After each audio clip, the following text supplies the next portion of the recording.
A story by Greye. Spina. He just lies here tossing and moaning until he's so weak that he sinks into a kind of coma, said the boy's father huskily. There doesn't seem anything particular the matter with him now but weakness. Only, he choked, that he doesn't care much about getting well. Miss Beaver kept her eyes on that thin little body outlined by the fine linen sheet. She caught her breath and bit her lower lip to check its trembling. So pitiful, that small scion of a long line of highly placed aristocratic and wealthy forebears, that her cool, capable hand went out involuntarily to soothe the fevered childish brow. She wanted suddenly to gather the little body into her warm arms, against her kind breast. Her emotion, she realized, was far from professional. Frank Wiley IV had somehow laid a finger on her heartstrings.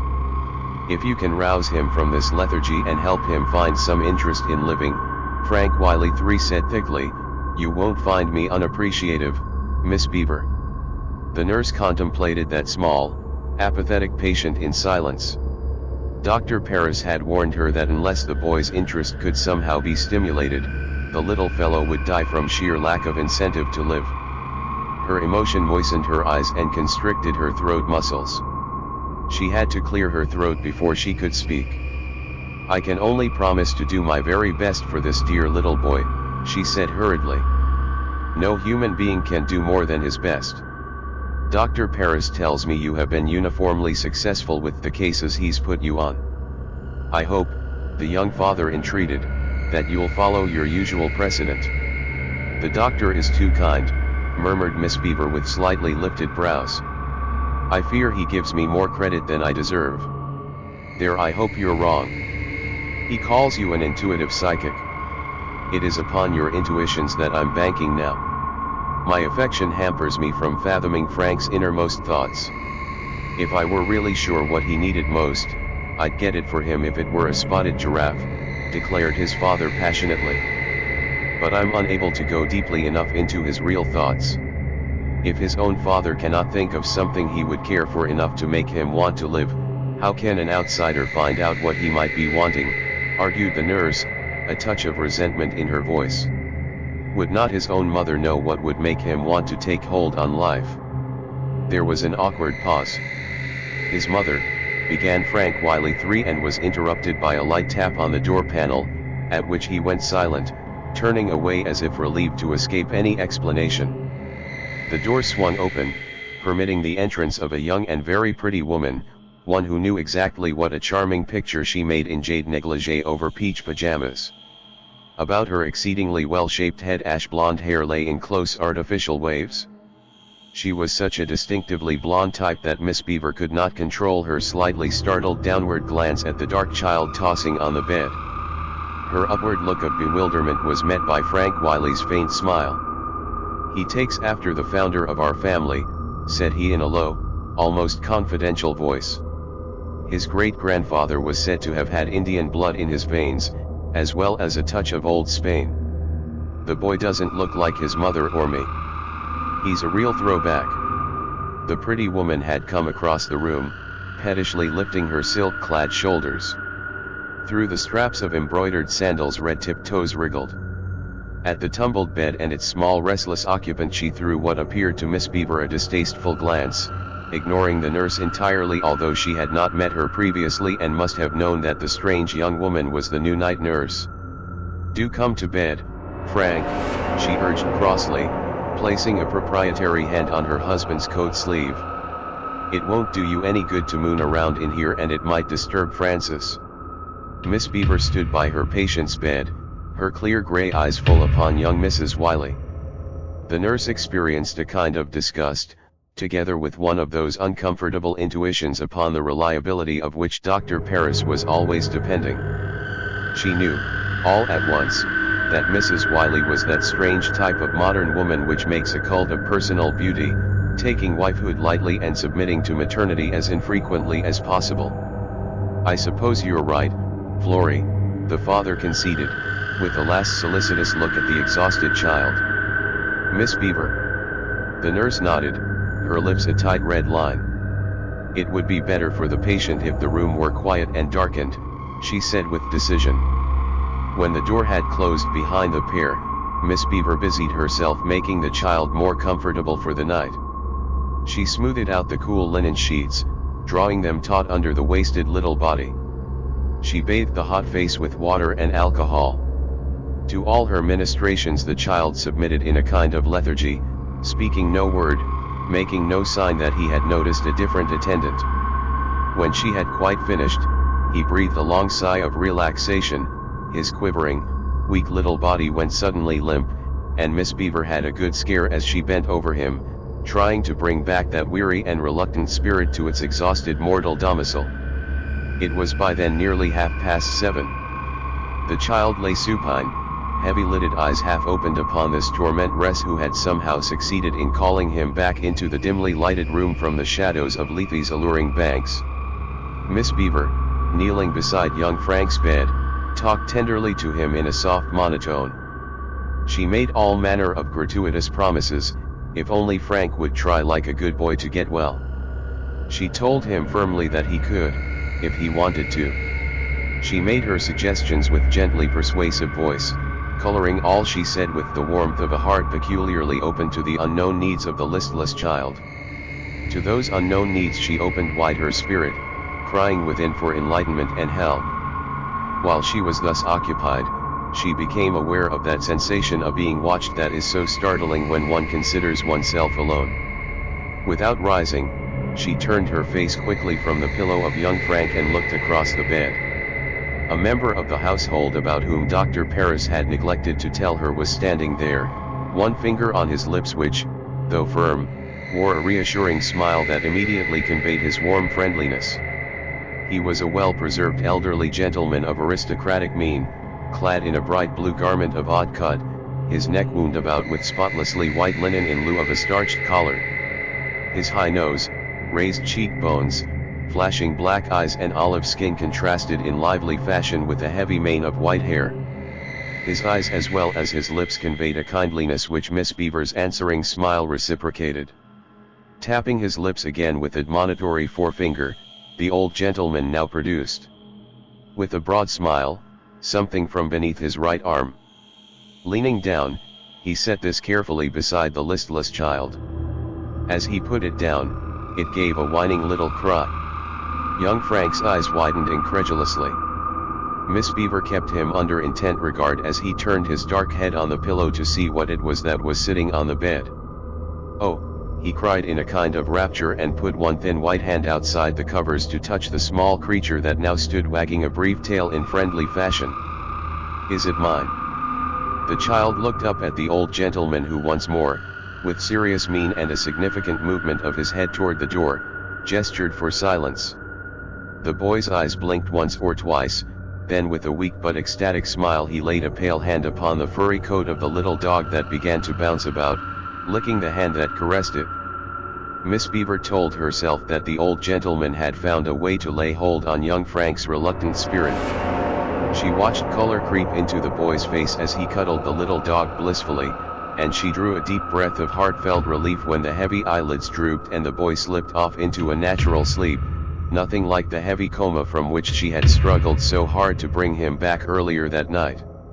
She looked up thankfully to meet the understanding gaze of the old gentleman who with that gesture of admonishment bent over and picked up the dog, tucked it under his blue-sleeved arm and went across the room to the door. He did not speak, but Miss Beaver received the vivid impression that his visit would be repeated the following night. It was as if her sensitive intuitions could receive and register a wordless message from that other sympathetic soul. The following morning found the lad refreshed and improved. His first waking thought was for the dog, and in reply to his cautiously whispered inquiry Miss Beaver whispered back that his grandfather, the strong family resemblance made her sure it had been the boy's wise grandfather who had found a means of rousing the child from an all but fatal lethargy, had taken it with him but would bring it again that night. Miss Beaver wondered at herself for promising this, but felt somehow sure that old Mr. Wiley would bring the pup without fail. She believed that she had read indomitable determination in those piercing black eyes.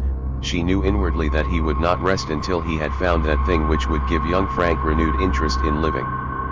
Although the child appeared, if anything, a trifle less apathetic the following day, and Miss Beaver felt that each succeeding visit of old Mr. Wiley with the fox terrier would give the lad another push toward convalescence, yet the nurse did not feel inclined to mention openly that secret visit in the dead of night.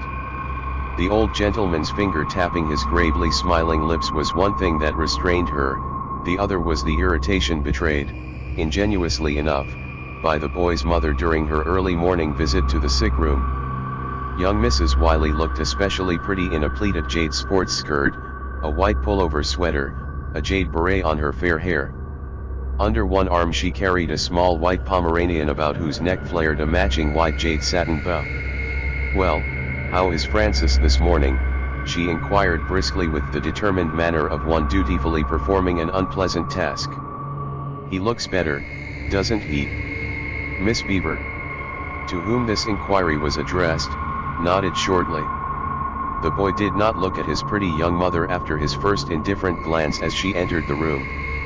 He lay in silence with closed eyes and compressed lips, a most unchildlike expression on his thin boyish face. "Look, Francis. See how sweet Kiki looks with this big green bow." Mrs. Wiley dropped the Pomeranian on the bed. The dog snarled and snapped viciously. Frank thrust out one hand and gave the animal a pettish push.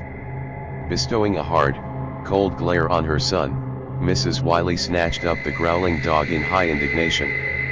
"There. I ask you, nurse, if that child isn't just unnatural. I thought boys liked dogs. Francis is queer. I believe he actually hates Kiki." She lifted the dog against her face, permitting it to loll its pink tongue against her carefully rouged cheek. "Pwicious. Was it muvver's own pwiciousical Kiki? Francis," she addressed her son sharply, "you'll have to get over your nasty ugliness to poor little Kiki. It's a shame, the way you hate dogs." "But I don't hate dogs," cried the boy vehemently, his voice breaking with indignant resentment. "It's just Kiki. I'd love to have a little dog of my very own, mother. If you'd only let me have a little dog of my very own." The faint voice died away in a sick wail. The boy's eyelids closed tightly against gushing tears. Mrs. Wiley gave a short exclamation of impatience. "Francis has the idea that a dirty mongrel would be nicer than a beautiful pedigreed dog like Kiki," she cried disgustedly. "But why not try letting him have a dog of his own?" asked Miss Beaver ill-advisedly, her interest getting the better of her. "Perhaps it would give him interest enough." "Nonsense," snapped Mrs. Wiley sharply. "I won't have street mutts wandering around the house to irritate poor little Kiki. Nasty smelly common mongrels with fleas. Indeed not. I'm surprised at you, nurse, for making the suggestion." With that, young Mrs. Wiley removed her vivid presence from the room, leaving Miss Beaver shrugging her shoulders and raising her eyebrows. And the little boy crying softly, the sheet pulled over his dark head. "What's all this, Frankie?" asked the father's voice. "She won't let me have a dog of my own," sobbed the boy, coming out from under the concealing sheet, lips a-quiver, eyes humid. Miss Beaver's lips compressed. He called his mother she as if she were an outsider. Frank Wiley III stood for a moment looking at his son, then let himself gently down on the edge of the bed, laying one big palm on the little chap's hot forehead. He did not speak, just sat and stroked the fevered brow with tenderness. On his face a dark look brooded. His eyes were absent, unhappy. "Daddy, why couldn't I have just a little puppy of my own?" The father replied with obvious effort. "You know, Frankie, we have one small dog already," said he with forced lightness. "Oh. Kiki. Couldn't you manage to make friends with Kiki?" "She doesn't really want Kiki to like me, Daddy." Wise beyond his years, marveled Miss Beaver. "Kiki doesn't really like little boys." "Oh, my God, Frankie, don't go to crying again. Don't you see that Daddy can't quarrel with Mother over a dog? Try to get well, old man, and we'll see then what we can do. How about a pony, son?" The little boy disappeared under the sheet, refusing to reply. Miss Beaver could not bear his convulsive, hardly controlled sobs, and turned an accusing face upon Frank Wiley III. Is it possible, she asked icily, that Frank's mother would actually refuse him so small a thing as a puppy, if it meant the merest chance of his getting better? The face turned to hers was gloomy, the voice impatient. Oh, good God! Was ever a man in such a damnable situation? My dear Miss Beaver, ask the doctor to tell you how much influence I have in this household, before you blame me for not taking a firm stand with a woman as nervous and temperamental as Mrs. Wiley.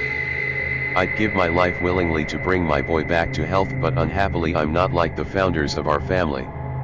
Someday I'll show you our family album. You'll find it easy to trace the strong resemblance Frankie has to his forebears. It's the damnably high spirit he gets from them that is so stubbornly killing him now. He rose, wheeled about and went to the door. Paused. Still with that brooding dark look on his face, he turned to her again.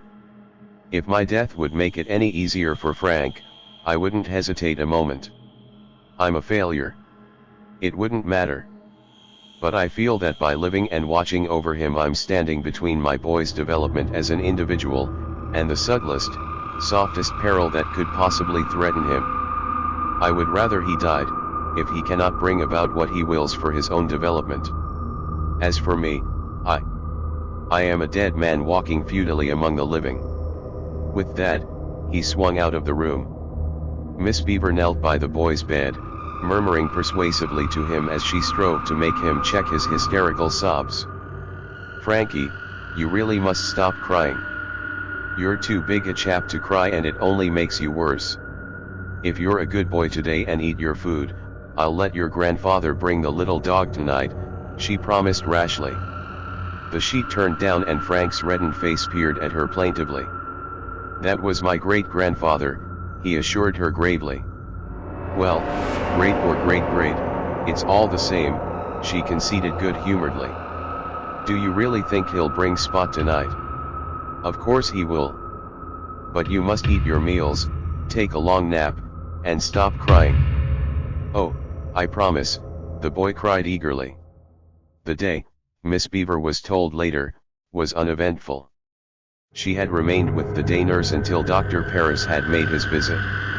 The doctor had been much pleased to find his small patient in good spirits and congratulated himself upon having put Miss Beaver on the case. If our young friend continues to improve like this, Miss Beaver, he joked, we'll have him playing football within a month. He lowered his voice for her ear only. Has anything particular come under your notice that might account for this agreeable change? Miss Beaver's forehead wrinkled slightly. She regarded the doctor from narrowed, thoughtful eyes. Tell me, Dr. Paris, if it isn't asking too much, why Mr. Wiley is a man afraid of his wife. The doctor could not repress an involuntary chuckle. Come now, nurse, don't you think you're asking rather a good deal? No, I don't, retorted Miss Beaver shortly. Nor do you think so, either. What I'm trying to get at is, why Mr. Wiley lets Mrs. Wiley prevent him from giving Frank a puppy that he wants. The doctor regarded her thoughtfully. So it's a pup the boy wants. He uttered. I'm asking you, she repeated impatiently. Oh. Well. Mrs. Wiley, you have undoubtedly discerned.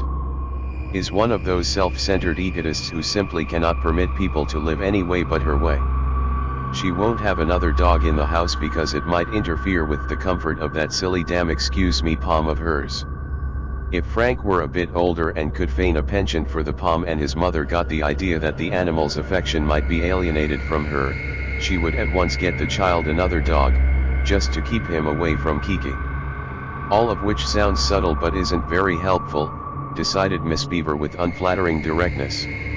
I've told Mr. Wiley that I thought a dog might interest his son and Mr. Wiley replies that his wife won't let him get one. There is something more behind this and it's obvious you don't want to tell me. Oh, hang it, nurse. You always manage to get your own way with me, don't you? I'll probably have to marry you one of these days, so I can keep the upper hand, he grinned. Well, then, Wiley is a weak sister and oughtn't he to be. He's completely under his chorus girl wife's thumb. He lost a good bit in Wall Street and what's left is in her name, so he's got to watch his step until he's recouped his losses. If he were like his father or his grandfather, but he isn't, snapped the doctor vexedly. Now, this boy here, he's a throwback, young Frank is. He's the spit-in image of the founder of the family, and I'm willing to wager he's got the grit and determination that once endowed old Frank Wiley. I've observed, murmured Miss Beaver, that you and his father call the boy Frank, while his mother refers to him as Francis. That's her highfalutin way of putting on the dog, nurse. Dr. Paris grinned wickedly. His name on the birth certificate is Frank, but she'd make a girlish Francis of him if she had her own way.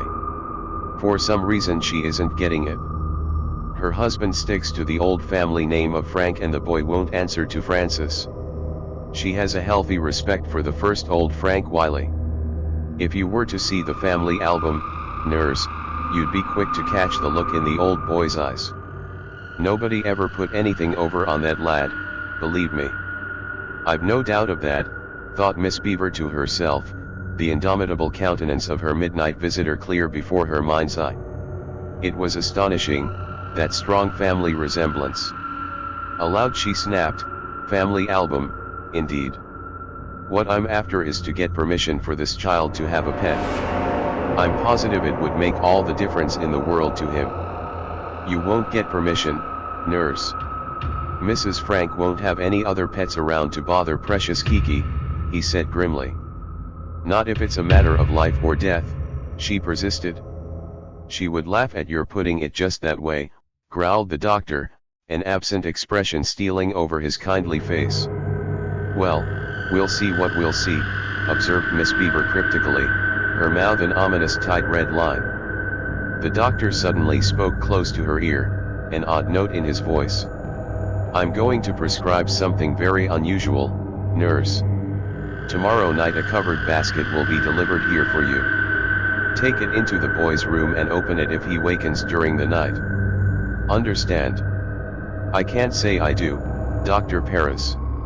You will, he promised. I'll take that basket and its contents when I come around for my morning call. Unless, he told her grimly, I can see my way to make the prescription stick. It was with the utmost anxiety that Miss Beaver awaited the coming that night of old Mr. Wiley. The day nurse had told her that Frank had eaten a good lunch and what for him was a hearty supper. He had agreed to sleep if he were awakened the moment Spot arrived, and Miss Beaver had accepted his whispered offer. To her relief, he fell asleep immediately, natural color on his thin cheeks. Mr. Wiley's light tap came on the door panel. She met his grave smile with a soft exclamation of welcome. The small dog was tucked under one arm and he paused to warn her with that admonitory touch of one finger to his lips that the secret of his visits must be preserved. She nodded comprehension, leaned over the sleeping boy and whispered softly in his ear. He stirred, opened drowsy eyes. Then he pulled himself up on his pillow, reaching thin hands out to the spotted dog which nipped playfully at him. Isn't he wonderful? When may I have him all the time? When you're well and don't need a night nurse, promised Miss Beaver rashly, and was rewarded by a broad smile from the courtly old gentleman who tipped back his white-maned head and laughed silently but wholeheartedly. I'll get well at once, nurse. Don't you think I might be well enough tomorrow? Or the day after? Not, he added politely, making Miss Beaver's heart ache with his childish apology, not that I want you to leave, you know. That will be for the doctor to decide, Frank. But the more you eat and sleep and grow happy in your heart, the faster you'll get well, advised Miss Beaver earnestly. For a long happy hour young Frank fraternized with the fox terrier while the old gentleman sat silently observing him, a grimly humorous smile hovering about his firm lips. Then the boy's eyes began to cloud sleepily, and much to Miss Beaver's surprise and pleasure Frank relinquished his canine playmate and fell asleep, a blissful smile curving his childish mouth as he breathed with soft regularity. Then old Mr. Wiley picked up the puppy, tucked it under one blue-clad arm, and again admonishing Miss Beaver with a finger athwart his lips, tiptoed from the room, closing the door behind very gently. The nurse thought with a sigh of relief that the old gentleman had looked both pleased and gratified. She herself could hardly wait for morning, and for the day to pass, and was both pleased and encouraged herself when she went on duty the next night. Frank had asked to sit up for supper, and when Miss Beaver entered the room he manfully refused the day nurse's assistance back to bed. The day nurse's uplifted brows betrayed her astonishment at the sudden turn for the better the young patient had taken. "I'm almost well," piped up Frank Wiley for the moment the door closed behind the day nurse. "Tomorrow, the doctor says, I can sit out in the garden in the sun. Couldn't I have Spot then?" "You just leave that to me," said Miss Beaver determinedly. "I may have much to say about your keeping Spot, Frank."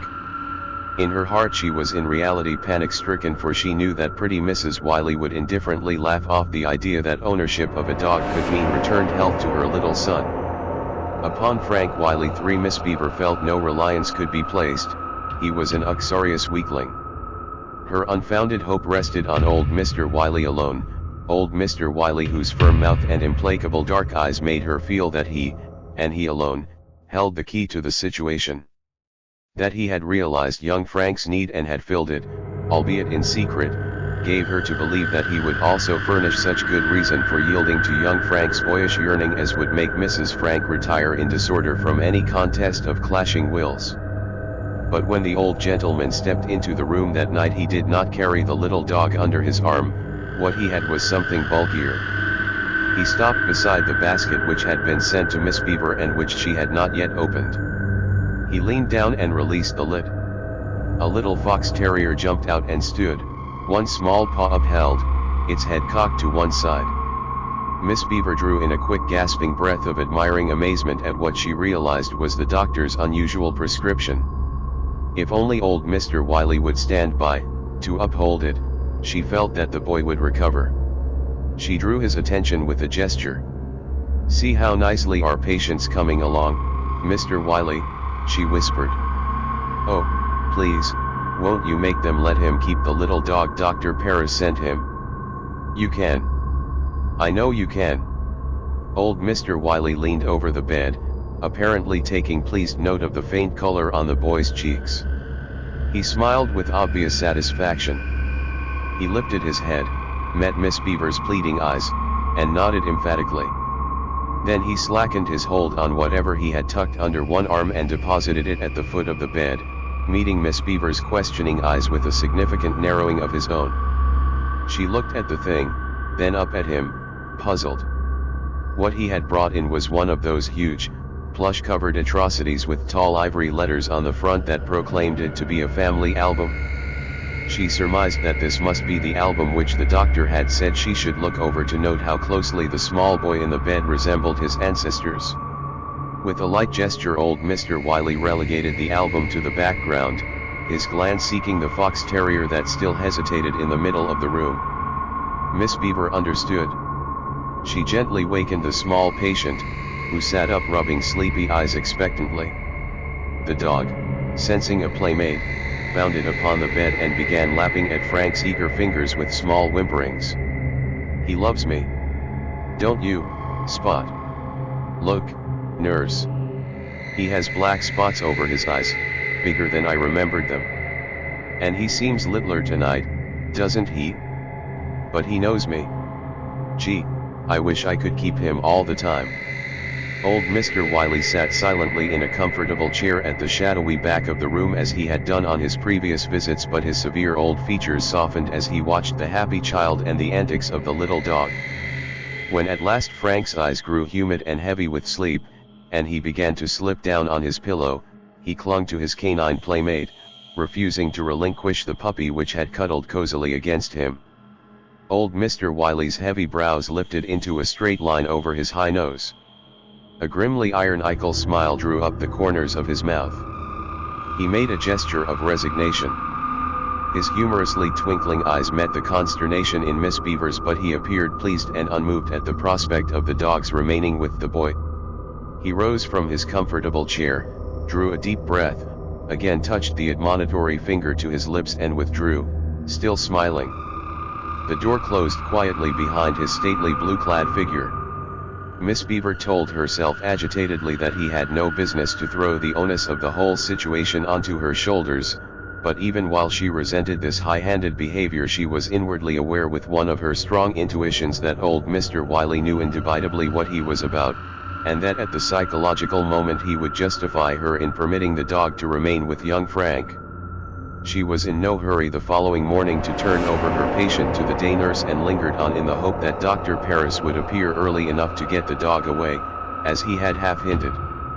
That he would do his best to make the prescription stick she saw immediately after he took a single look at young Frank, who sat up nimbly, his color normal for the first time in weeks.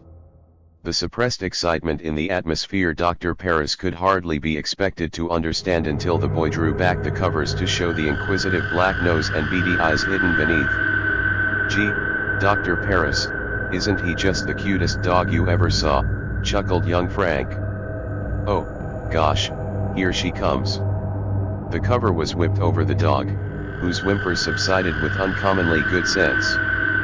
Perhaps young Mrs. Wiley might not have felt the puppy's presence, but Kiki's sharp nose was not so easily put upon. Kiki, with a shrill bark, scrambled from her arms and leaped upon the bed, where he began scratching furiously at the cover which Frank was holding desperately but vainly against this unexpected onslaught. "What on earth?" began his mother, her eyes going from Kiki to Miss Beaver's harried expression. "Oh. A nasty little dog right in Francis's bed. Francis, push it out. It's probably full of fleas. How did that nasty little mongrel get in here?" "This pup isn't a mongrel, Mrs. Wiley," snapped the doctor. "Anyone can see with half an eye it's a pedigreed animal." She disregarded him. "Frank. Come here. Nurse, you should have known better than to allow that horrid little mutt." Frank Wiley III almost ran into the room, obviously distressed over something quite different from his wife's trouble. "Somebody has meddled with one of our family portraits," he cried with obvious agitation. "It's been damaged." "Oh, bother the family portraits," shrilled his wife, highly exasperated. "Look at the nasty common dog this nurse has let Francis have right in his bed. I never heard of such nerve. Call Mason. Have him put this dog out immediately." "I'll take the dog, if it's to be put out," growled Dr. Paris. "I know a good dog when I see one," he muttered resentfully. "Let me see that dog," exclaimed Frank Wiley III in a strangely grave voice. He pushed the frantically excited Kiki from the bed to the floor. He drew back the cover from the little dog huddled apprehensively against young Frank's thin body. "Oh, good Lord. It's incredible. It just isn't possible." "Isn't it?" snapped his wife, looking with distastefully wrinkled nose at her husband's chalky face, wide staring eyes. "Well, here it is and out it goes. Ring for Mason, Frank, at once. I want this dirty little mongrel out." Without paying the slightest attention, her husband turned to Miss Beaver. As he did so, his staring eyes fell upon the ornate plush album on the foot of the bed. "How did that get here?" he demanded. "Old Mr. Wiley brought it last night," admitted Miss Beaver, who was feeling a trifle indignant at the old gentleman's defection. "Old Mr. Wiley," echoed Dr. Paris. Stupidly, for him, Miss Beaver thought. "Old Mr. Wiley." Frank Wiley III, his voice shaky, almost shouted at her. "Do you mean to stand there and tell me that old Mr. Wiley was here and brought that album?" "I may as well tell you now as ever," snapped Miss Beaver, and deliberately turned her back upon Mrs. Frank, addressing herself pointedly to Dr. Paris and the boy's father. "The old gentleman has been in here every night to see Frank since I've been on duty, and he brought his little dog, and in my opinion his little dog should get the credit of any improvement in the patient's condition." Frank Wiley III picked up the bulky volume and began turning the thick cardboard pages. His hands trembled, his face was queerly pasty. "Turn the pages yourself, nurse, will you? See if you can find old Mr. Wiley's picture." Miss Beaver flipped the cardboard pages one after another until a familiar face looked quizzically at her from a faded old daguerreotype. She put on finger triumphantly on it. Here he is. This is old Mr. Wiley. Mrs. Frank tiptoed nearer, took a single look, then with a shrill scream fainted into Dr. Parris's convenient arms. He muttered under his breath, "Superstitious damsel, this." Of Miss Beaver he asked drily as he deposited his fair burden distastefully in the big chair where the old gentleman had been sitting on his nightly visits. "My dear Miss Beaver, are you very certain old Mr. Wiley has been dropping in of nights?" "Of course I am," declared Miss Beaver indignantly. "Is it so astonishing that I recognize a face I've been seeing now for 3 consecutive nights?" "This is unbelievable," Frank Wiley III gasped. Said the doctor gravely, "I ask you to be so very certain, nurse, because the original of that picture has been dead for over 15 years. As those astonishing words fell on Miss Beaver's ears, she turned from the doctor in sheer resentment. "I don't care for practical jokes," said she with dignity to the boy's apparently stupefied father, "and I must say I resent being made sport of. I tell you plainly that old Mr. Wiley, the man in this picture," and she tapped her finger impressively on the album page, "has spent a couple of hours with Frankie and me every night since I've been on duty here, and that's that." "Then that's settled," exclaimed the boy's father in a loud and determined voice. "The dog stays." As if miraculously restored, Mrs. Frank sprang to her feet. "Is that so? Well, my dear husband, I'm afraid you're sadly mistaken. The dog goes." She gave her husband glare for glare, the rouge standing in 2 round spots on her white face. His look was one of active dislike. "We'll see about that, Florrie. All of you, come out into the hall. I want you to see something. Then let anyone say Frank can't keep that dog." He beckoned imperatively and they followed down the great staircase into the great hall below, where he stopped under a gilt-framed oil portrait, life-size. His finger pointed significantly. Miss Beaver deciphered the small label at the front of the massive frame. The painting was a portrait of Frank Wiley I, the founder of the Wiley family. Her eyes rose higher to really look at the picture for the first time since she had been in the house. It was the living likeness of old Mr. Wiley, and it almost seemed to her that, as she stared, one of his eyelids quivered slightly as if in recognition of her belated admiration for his diplomatic procedure. Beside him on the painted table one of his fine hands lay negligently, or rather, seemed to be lying higher than the table proper, resting on, was it just bare canvas? "Look for yourself, Florrie. Where is the fox terrier that was painted sitting on the table under grandfather's hand?" Young Mrs. Wiley stared pallidly at the likeness of the founder of the Wiley clan. "White paint," she conjectured. Then, peering closer at the canvas, somebody scraped off the paint where the dog used to be. Stiff and grim, his own man now, her husband faced her. "Does my boy keep that dog?"